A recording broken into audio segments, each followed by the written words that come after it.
अस्सलाम वालेकुम। सबसे बड़ा दर्दमंद का कुछ हिस्सा हमने पढ़ा था। ये कहानी में एक बादशाह है, उसके 4 बेटे हैं। बादशाह बहुत ज़्यादा बीमार हो जाता है तो उसे ख़्याल आता है कि अब मेरे जो है ना मरने के दिन करीब आ गए हैं, तो मैं अपने चारों बेटों में से किसी एक का इंतख़ाब करूं और मेरी जगह पर बिठा दूं। इसी तरह वो एक शर्त रखता है कि जो भी मेरे 4 लड़कों में से जो भी लड़का सबसे बड़े दर्दमंद इंसान को ढूंढ कर लाएगा, मैं अपना तख्त व ताज उसको दे दूँगा। हमने पढ़ा था इससे पहले की वीडियो में कि सबसे बड़ा बेटा जो है ना एक ऐसे आदमी को ढूंढ कर लाता है जो बहुत ज़्यादा मालदार था, लेकिन उसने अपनी तमाम माल और दौलत नेकियों में गुजार दी, अच्छे कामों में, जैसे सराय बनवाई, मसाजिद बनवाए, उनकी कई मरतबा हज किया, यहाँ तक कि उसकी सारी दौलत ख़त्म हो गई। दूसरा लड़का जो है ना का किस्सा हम पढ़ेंगे। दूसरा शहज़ादा शुमाल की सिमत गया था। वो 6 माह बाद लौट आया। 6 महीने के बाद उसका दूसरा लड़का भी लौट आया। इसके साथ एक संजीदा बावकार आदमी था जिसके चेहरे पर इल्म का नूर नूर जो है ना चमक रहा था। दूसरे शहजादे ने इस आदमी को बादशाह के हुजूर में पेश करते हुए कहा, अब्बा हुजूर, ये शख्स बहुत बड़ा आलिम है। इसने बेशुमार किताबें पढ़ी हैं, मज़हब की सारी बारीकियों का गहराई से मुताला किया है। इसमें सर से पैर तक खूबियाँ ही खूबियाँ हैं। ये कभी झूठ नहीं बोलता, सबके साथ नेकी और भलाई का बर्ताव करता है, किसी जानदार को नहीं सताता। गर्ज ये कि इसके किरदार में ज़रा सी भी बुराई नहीं। इससे बड़ा दर्दमंद और काबिल आदमी कोई ना होगा। तो दूसरा लड़का क्या करता, शुमाल की सिमत जो गया था, एक ऐसे संजीदा और बावकार आदमी को लेकर आता जो है ना बहुत ज़्यादा तालीम याफ्ता होता और हर मज़हब की जो है ना मालूमात उसको रहती। ना किसी का दिल दुखा था वो कभी, और ना ही कभी झूठ बोला था उसने। हमेशा उसने नेकियां और भलाइयाँ ही की थी। तो उस आदमी को बादशाह के हुजूर में दूसरा लड़का पेश करता है।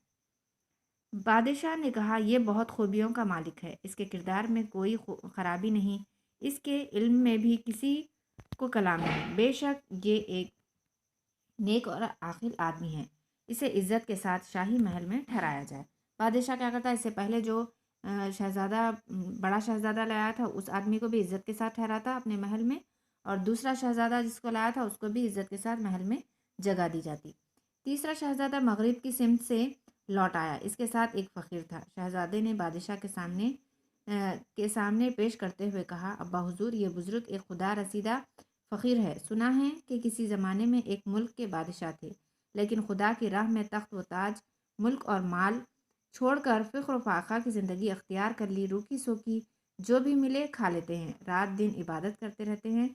ये अपनी ज़िंदगी का एक एक लम्हा खुदा की याद में सर्फ करते हैं। इबादत और क़नाअत में कोई इनकी बराबरी नहीं कर सकता।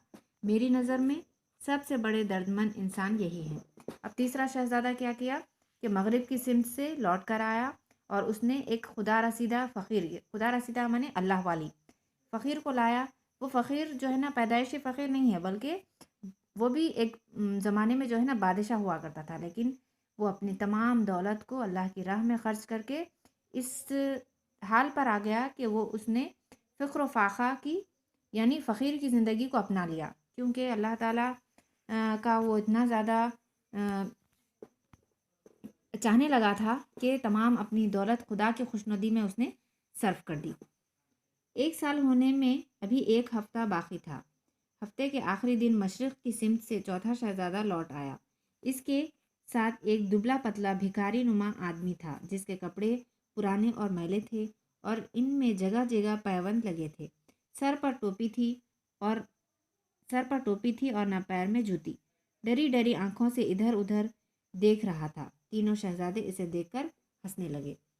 चौथा शहजादा जो अभी बाकी था वो लौट कर आया। उसके साथ जो है ना एक दुबला पतला आदमी जो भिखारी की शक्ल का था वो उसके साथ था। उसके जो है ना मैले कुचैले कपड़े थे, सर पर टोपी भी नहीं थी, पैरों में जूती भी नहीं थी। तो दूसरे शहजादे उसको देखकर हंसने लगे।